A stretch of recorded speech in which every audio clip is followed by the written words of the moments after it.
Hello, hello, hello. Welcome, welcome, welcome. Welcome to this amazing webinar. My name is Unoma Okorafor, and we're talking about a journey to health and wellness today. So we're super excited to see you guys, to have you guys. Welcome joining us. Thank you for joining us. Super excited. Hello, everyone. We're just going to give people some time to join us on this amazing day. Today is actually the 16th of May, and it's a beautiful rainy day here in McKinney, Texas, North Texas. My name is Unoma Okorafor. I am the creator of the Herbal Goodness brand. And today I'm very excited that we will be talking about a journey to health and wellness. Please put in the chat as you're joining us. Put in the chat where you are calling in from. This is going to be an exciting time for us. So if you're calling in from wherever you're calling in from around the world, please put it in the chat. Hello, guys. Hello. Hello from London. Hi, how are you? Hello from New York, Las Vegas, Nevada. Welcome. Thank you for joining us. Super excited to be here. So we will jump right in because we don't, this is going to be a 45 minute session. I will be talking about our journeys, the journey to health and wellness, and just spending some time also. I would love interaction. So if you have questions, please put it in the chat and we will address those questions. So, hi everyone, welcome.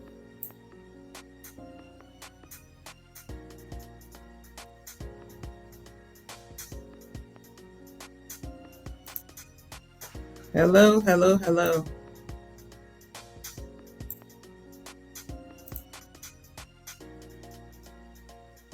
All right, let's jump right in.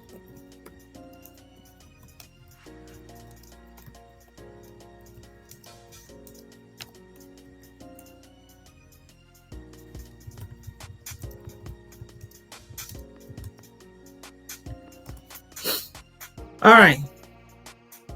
So let us jump right in. Like I said, our topic today is a journey to health and wellness. Our goal is really to understand health and wellness. And the first thing I want us to talk about is the meaning of health and wellness. But before we go into that, just reminders, quick webinar reminders. While we're waiting for others to come in, just let's keep some rules in mind. So please mute your microphones unless you really need to ask a question, which I'll take questions at the end. Turn on your cameras. It's always good to see a face. It's always good to know that you guys are super engaged and we can really have, virtual eye contact here. And then I'm all about questions and inquiries. Please, that will be addressed at the end of our training. So looking forward to addressing your questions. In terms of the structure, we'll talk about understanding health and wellness. In particular, what are the key components when we talk about health wellness, and what's the difference really with sick care and wellness care? And then I will talk about how to create a personalized wellness plan. How do you overcome the challenges? A lot of times we hear people talking about the challenges they have with maintaining their wellness plan after they've created it. So we'll talk about overcoming those challenges. In particular, we'll talk about how do you build a support system, and then we'll monitor progress. That is really important. And then of course we'll stop for Q&A and questions. So thank you so much. A little bit about me. My name is Dr. Unoma Okorafor. A lot of people call me Dr. U. Again, I am the creator of the wellness brand called Herbal Goodness. Our company is focused on manufacturing organic, premium quality herbal supplements and superfood products. We really want to focus on supporting those who want to use food as medicine rather than medicine as food. People who you want to have plant and Herb support their wellness journey rather than focus on sick care. People who don't want to get into the sick care system at all, who really want to focus on making sure that they themselves are healthy. These are the things that we really, really want to focus on. So we're very excited. Um, our company is 12 years old. We've been doing this for 12 plus years, focused in the North Dallas area, and super excited to be here today. So that's about me. My background is actually in technology. My previous life was in technology, computer and software technology. But this is now my passion. I really am passionate about helping people live healthy lives. So that's a little bit about me. Now, let's dig in. Let's understand what health and wellness really mean. So, as you all know, health is the body's state of balance. You know, it's about vitality, it's about energy, it's about your wholesome nutrition, regular movement, breath is actually one of the key areas of wellness, you know, and adequate rest. So, wellness, on the other hand, extends beyond physical health. Wellness for me encompasses several pillars, starting with your mental health, your emotional well being, your social well being, being able to foster harmony with oneself and others and the environment. It also involves nurturing a holistic sense of energy and vitality and being and mindfulness and resilience, flourishing through practices that align with nature's rhythm and the earth's, the universe's interconnectedness. So we're going to talk about health, but we will dive deep into wellness because health is sort of anchored on wellness. Now, the interconnectedness between physical, mental, emotional well-being cannot be denied. It is profound and multifaceted. So, what I usually say is if you're only focusing on your physical health, what you're eating, you are missing a huge chunk of it because that is just a tip of the iceberg. So, even if you ate all the kale in this world and you are suffering from emotional issues or mental issues, then you will see it manifest in your physical health. So physical health is directly influenced by our mental and emotional well-being. They are really interconnected. So for example, even if you have regular exercise, that releases endorphins. These are natural mood lifters. So you can see where you are doing something physical, but it's actually impacting your emotional health. It can also impact your overall cognitive function. So similarly, a balanced diet and sufficient health, sufficient sleep. You will find if you're not sleeping very well, your mood is not stable, you're not emotionally resilient. And so, diet and sleep, these are all things you can do in the physical realm, but they have a direct impact on your emotional state of well being. Now, mental health also affects your physical well being. So, mental health, think about things like stress, anxiety, depression. They manifest in your physical body. They can lead to physical symptoms like gut issues, tight gut, constipation or diarrhea, muscle tension, headaches. Chronic stress, for example, weakens the immune system and it can increase your susceptibility to illness. So this is something we want to watch for. Um, this is something we definitely want to watch for because when we talk about wellness, a lot of people are just focusing on one aspect of wellness, which is physical. What am I eating? What are the supplements I'm taking? But we take a holistic approach to well being. Now, when it comes to emotional well being and your physical health, I can tell you they really are connected. So, your emotional well being can influence your physical health through stress management. It can provide coping mechanisms. When you have a positive emotional state, when you're happy, when you're content, it's actually associated with lower levels of inflammation, improved cardiovascular health, overall improved well being. So, conversely, chronic negative emotions like anger, like sadness, unforgiveness, these have detrimental effects on your body over long time. over a long time. So these are things that we need to watch for. Now let's talk about how do you prioritize? What are the benefits of prioritizing health and wellness in your everyday life? So for physical health, prioritizing your health can lead to increased energy levels, improved physical fitness, reduced risk of chronic disease like heart diseases, diabetes, obesity, regular exercise, balanced diet, adequate rest. These things contribute to your overall well being. Now, um, when it comes to mental health, so we are talking about things like you will need to take care of your mental health. How do you take care of your mental health? Activities like mindfulness, meditation, stress management techniques. These can lead us to reduced anxiety and support us so that we are not trending towards depression. Prioritizing mental wellness can also help you improve cognitive function like memory, concentration, productivity. These have been proven to support us. Now, when it comes to emotional well being, prioritizing your emotional well being really involves acknowledging that we are emotional beings, being able to express that emotion, building healthy relationships, and setting boundaries, taking care of your emotional health. This leads to greater self awareness, resilience, emotional stability, and it fosters a sense of contentment and fulfillment that is really, really vital to quality of life. So, when health and wellness are prioritized, we experience a much higher quality of life and it leads to more energy. We can engage in more activities.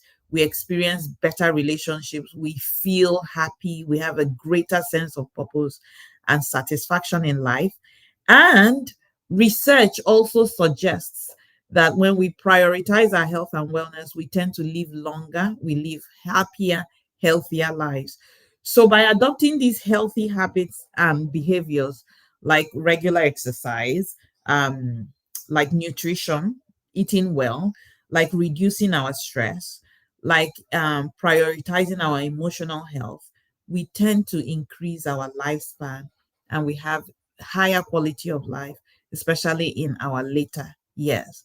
Additionally, especially today in the US and across the globe, this leads to helping us prevent healthcare costs. Healthcare costs are skyrocketing. You are best off staying healthy and preventing health issues and taking preventative measures and proactive health management rather than trying to treat illness when it has come. So let's prioritize our health and wellness and let's make sure that every day we're reaping the benefits personally, but also we're contributing to healthier communities and societies as a whole, so that we can invest our dollars into other areas. By investing in self care and well-being, individuals can actually lead more fulfilling lives, more vibrant lives, and they can contribute more positively to to to the environment around them. Now, let's spend some time talking about the key components of physical health, right? So, physical exercise is just really paramount to our health. Why? There are a couple of areas where we really need to see we'll see the benefit of physical. So one is cardiovascular health. Get your heart pumping, exercise those heart muscles, improve circulation around your body in your cardiovascular system. This helps us to reduce the risk of heart disease, the number one killer in the US. You lower your blood pressure, you improve your cholesterol level, you just generally reduce your likelihood of stroke or heart attack, and you promote a healthier heart. Very important for us. Secondly, weight management. A lot of people just use physical exercise for weight management, but it's not just managing your weight. First of all, you're burning calories, you're increasing metabolism, but you're building resilience, you're building muscle mass, you're increasing your metabolic rate. This helps you much faster to sustain your weight gain or your weight goals. But in addition, In particular, you're strengthening those muscles, you're increasing muscle strength, you're building endurance, you're building flexibility. This helps you to support good posture, stability, joint function. It reduces the risk of falls and injuries in later years. It just overall enhances your physical performance. Now, I also want to talk about bone health, right? You know that the older we go, the more we lose sort of bone mass. So, physical exercise helps us to build bone health, which is sort of supports our weight bearing. Sort of when we walk, when we run, when we do resistance training, we're building bone density. So this helps with reducing risk of osteoporosis and fractures, especially as we get older. Physical exercise also helps us to enhance mobility and functionality. So, exercise regularly, improve your mobility, your flexibility, your range of motion for your joints, your muscles, your connective tissues. It really enhances the functionality and it helps you perform at a higher level with greater ease and efficiency. So, our bodies are machines, just like the way we treat our cars. We service them, we tune them up, we want them to operate at the highest efficiency possible. That's the way we should be thinking about our bodies. Exercise also helps us with pain management, right? When you exercise, you find that you can alleviate a chronic pain. It will support you when you have, things like back pain, arthritis, fibromyalgia, and it just strengthens the muscles. It improves your posture. It releases those endorphins that in your body that help to serve as natural pain relievers. So exercise is really, really important. One last one I really, really want to comment on when it comes to exercise, or a couple more I can think of, is sleep quality. So your physical activity really promotes better sleep. Science is now showing that sleep is one of the key pillars of health. If you are not sleeping the needed 7 to 9 hours per night, children and teenagers need even more. You are not building your body to operate optimally. Guys, avoid caffeine and electronics, screens. Avoid that, 2 3 hours before bedtime. Manage your stress. Make sure that you're improving your sleep quality. Exercise is one area that really helps you there to regulate your sleep cycle and reduce symptoms of insomnia and just sleeplessness. Exercise also helps with your immune function. Our physical body is highly tied to our immune system. It will promote your circulation. It will support the flow of your digestive system, which is really important to support your immune system. But it really helps with circulation of your white blood cells, your antibodies. Exercise really improves your immune function. And then finally, exercise really supports your nutrition and healthy diets. So it goes hand in hand, right? If you're eating well, you're consuming a balanced diet that is rich in fruits and vegetables, lean proteins, you will see how that really plays out in your physical exercise. So healthy diet contributes to overall health and weight management. In this regard, we also always say, consult a healthcare professional, a registered dietitian. These guys can provide guidance based on individual needs and goals. But overall, I just want to really stress the importance of regular exercise for helping us to maintain and enhance our physical health, improve our cardiovascular function, help us maintain weight, build strength and endurance, bone density, mobility, functionality, manage our pain, improve sleep, and boost our immune function. So just incorporate a variety of aerobic exercises, strength training, flexibility exercises. Get out there and be physical, right? It impacts your overall well being. Now, let's talk about mental health. Mental health is really, really important because number one, stress is a major cause of a lot of issues. A lot of illness can be tied back to stress. Stress does show itself up in our physical bodies. It's important to find time to rest. There we go. Rest, sleep, rest for the body, rest for the mind, right? Everyone goes through stress one way or the other. The question is, how have you become really intentional about managing your stress? One of the things I really promote is practice mindfulness and meditation. This is just really proven way to promote mental health. Find a quiet space, make quiet time, 5 minutes, 10 minutes, sit down or lie down comfortably in a quiet environment where you won't be disturbed. Focus on your breath. Breath is one of the key things that help us to regulate stress and help us to really practice mindfulness and meditation. Focus on deep breaths, close your eyes, and bring your attention to your breathing. Notice the sensation you feel throughout your body as you inhale breath. Notice how your breath goes into your stomach, into your legs, into your arm, and notice what your breath is doing to your body as you exhale. This really, really helps focusing on your breathing. Now, also observe your thoughts and your feelings. Allow thoughts and emotions and sensations to arise and to pass through you without judgment. Stop trying to block those negative thoughts. That is actually when we're really creating a block in our system and they stay in our body. So allow your thoughts and emotions to arise without judgment, but know that you are in charge of what you think about, that you are not your thoughts, that you can really control your thoughts. Now, acknowledge your thoughts and gently release them while you get back to focusing on your breathing. I would suggest that we start with short sessions, a few minutes, 5 minutes, 10 minutes of practice, and then you gradually increase your duration as you become more comfortable. You can also use guided meditation. I use a lot of guided meditations. There's a lot of apps, even YouTube.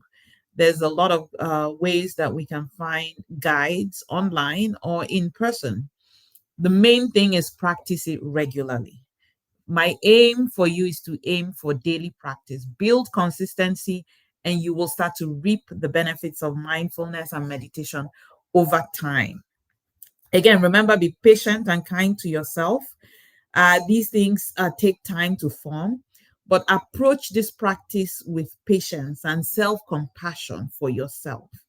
Understand that it's okay to have distractions or challenges during meditation. Just gently bring yourself back while you're practicing meditation. But the most important thing is start and be consistent. Integrate meditation and mindfulness into your daily life, and you will see the amazing, amazing benefits of this. Remember to maintain a healthy lifestyle, balanced diet, get enough sleep, avoid caffeine and alcohol and screens at bedtime. Manage your time, prioritize tasks, set realistic goals. Be okay with saying no, like practice saying no and take things off of your plate. Be good at breaking large tasks into smaller chunks, manageable steps. Be kind to yourself. Just be kind to yourself. And then learn relaxation techniques. Techniques like yoga, Tai Chi, progressive muscle relaxation.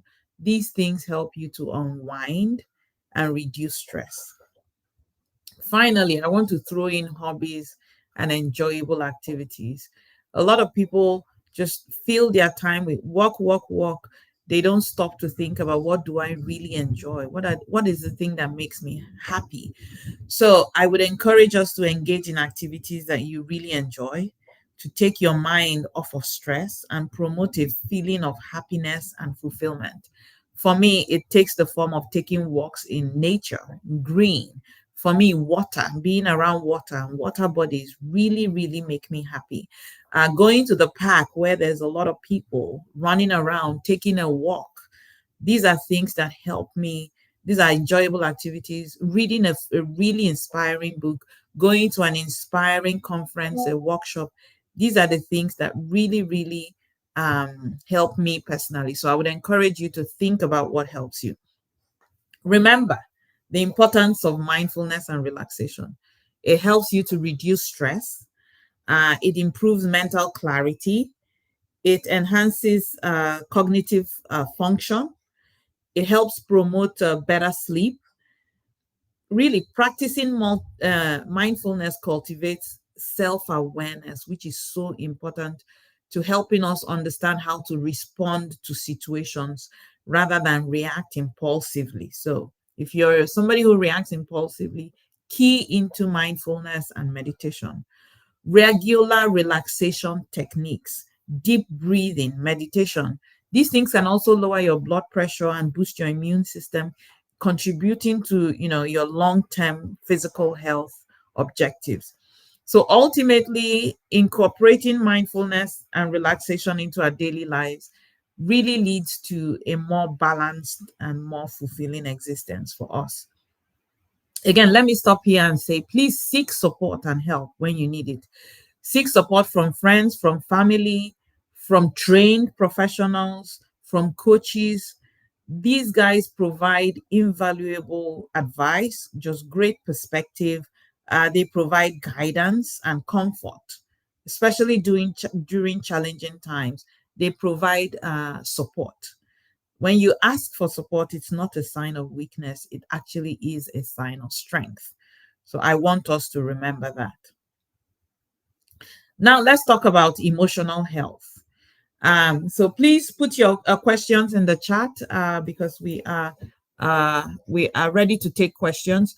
I'm particularly glad that there is more and more awareness around health these days, and we're starting to see some of the gaps, especially in emotional health, being filled. The conversations have started rolling. People are starting to be more aware of their mental and emotional health. So here are a couple of key things to help us develop healthy coping mechanisms when it comes to emotional health. Expose yourself to nature. I just talked about this as one of the favorite things I do. Spend time outdoors. I also talk about spending time bare feet, right? Just let your body connect with the earth. There's a natural resonance and a natural frequency that the earth has that we need to align with. Spend time in nature to unwind, whatever nature means for you, the mountains, a hike, a walk. Nature has a calming effect on our mind and our body. Get oxygen from from nature into your body to help you reduce stress and to help us promote overall well-being. So get out and get exposed in nature. It is a great coping mechanism for our emotional health. The other one is humor and laughter. Laughter is so important. It even says that when you are not feeling like laughter, just fake it until you really realize that you are laughing. Incorporate humor into your life. Hang around people who make you laugh. Watch funny movies. Read comics. Just laughter triggers the release of endorphins in our bodies. This helps us to promote relaxation. It's a great coping mechanism. Spiritual practices really is another great coping mechanism for us in our emotional health. Whether it's your spiritual practice or a religious practice that provides sort of comfort and guidance and inspiration, whether it's through prayer or meditation or being in a group setting like a religious service or other spiritual practices, it these spiritual practices provide us with a sense of purpose and a sense of connection that is really deep and really impactful to our health and well-being. So this is something that we really advise for emotional health. Now, the other one is cognitive restructuring. What does that mean? Challenge negative thought patterns. Like I said, you are not your mind. You really can challenge your negative thought patterns. You can stop your thoughts in a track and replace them with more realistic, more positive interpretation. This is something that gets better as you practice it. It's called cognitive restructuring, and it helps us change our perspective and reduce our stress. So the same thing can happen to two people, and the way they interpret the same action can be vastly different and can impact their health differently. We need to train our mind to focus more on the positives because our mind has a natural tendency to be negative. And so, this is one of the things that we really advise when it comes to building well being.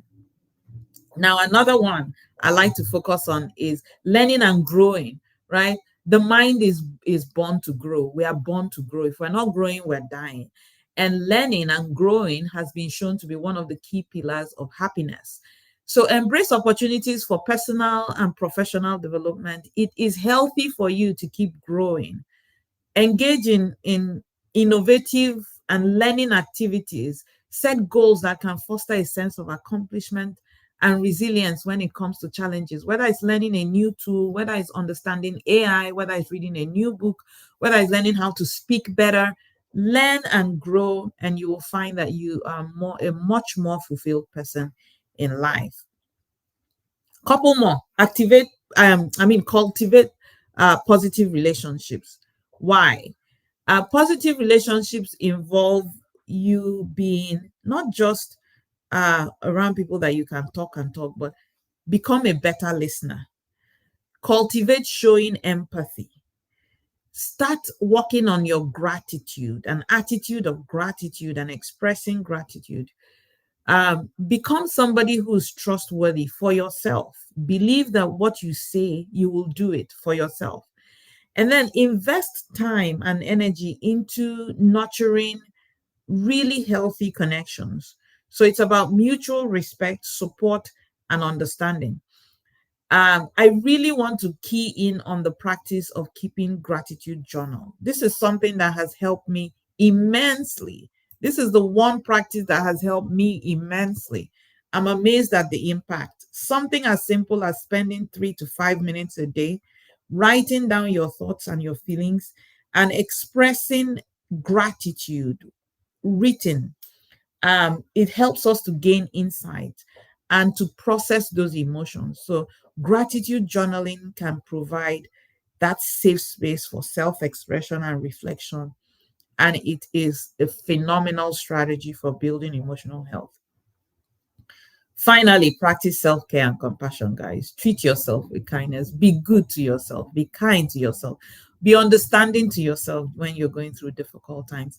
Be able to acknowledge your struggles without judgment.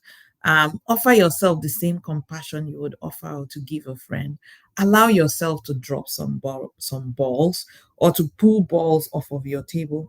Acknowledge when you are struggling, when you are down, when you are weak, and just treat yourself with compassion. So, this is something I always say.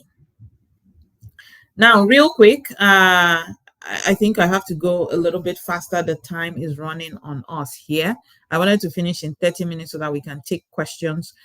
I want to talk about creating a personalized wellness plan. How do you do that? Number one is assess your current lifestyle and identify areas for improvement. It involves reflecting on various aspects of your physical health and mental well being, your relationships, your career, your personal development. Reflect on these areas and identify areas for improvement. Now, set a realistic goal, right? A realistic goal can be I'm going to engage in physical activity for 15 minutes 3 times a week or once a week. Incorporate healthier food choices, vegetables, herbs, fruits. Make your goals smart, specific, measurable, achievable, relevant, and time bound. And then create a balanced wellness plan tailored to your own needs. You may need a professional to help you with this, or you can sit down and do the research. Make sure your plan includes physical activity, nutrition, mental health, emotional health, self-care. These are things that you need to do, and you will see that you are making progress. Now, when it comes to overcoming challenges, here are a few barriers you should be aware of. Lack of time. Be careful. Manage your busy schedule. Prioritize your health. Manage poor diets. Sometimes we get into the habit of eating too much processed food, not enough vegetables. We think it doesn't matter. They become accumulative. A lot of what we're seeing now is sedentary lifestyle. You're sitting for too long, you sit, you work, you go, you lie down, you eat, you watch TV. All that is leading to lack of physical activity, greater poor health. Stress. We're experiencing high levels of stress. It's impacting everything, our mental and our physical well-being. It's making us Is adding to a lack of motivation. We can't stick to our health goals. This is a challenge. Of course, we hear about financial constraints. Figure out how to make your resources stretch for you. Instead of a gym membership, if you can't afford that, find a group of friends in your neighborhood and go work out. Look at the cost of healthcare. If you think that staying healthy is expensive, try being sick, right? So figure out how to make your dollars work longer for you. Be careful about social influences, peer pressure, societal norms, social media, cultural norms, trying to fit in. All these can lead to unhealthy behaviors. And then get the knowledge you need. Not knowing is a challenge. Conditions like depression, like anxiety, recognize their symptoms when you have them. Look for professional help. And then get outside. If you can change your living area, bring in a living plant into your space. Bring in green plants. Look for healthy options. Look for the nearest park around you and the safe outdoor spaces. So I'm going to stop here. I want to take questions right now, and then we will talk a little bit about how do you build a healthy support system, and how do you incorporate consistency and resilience in your um, in your plan. So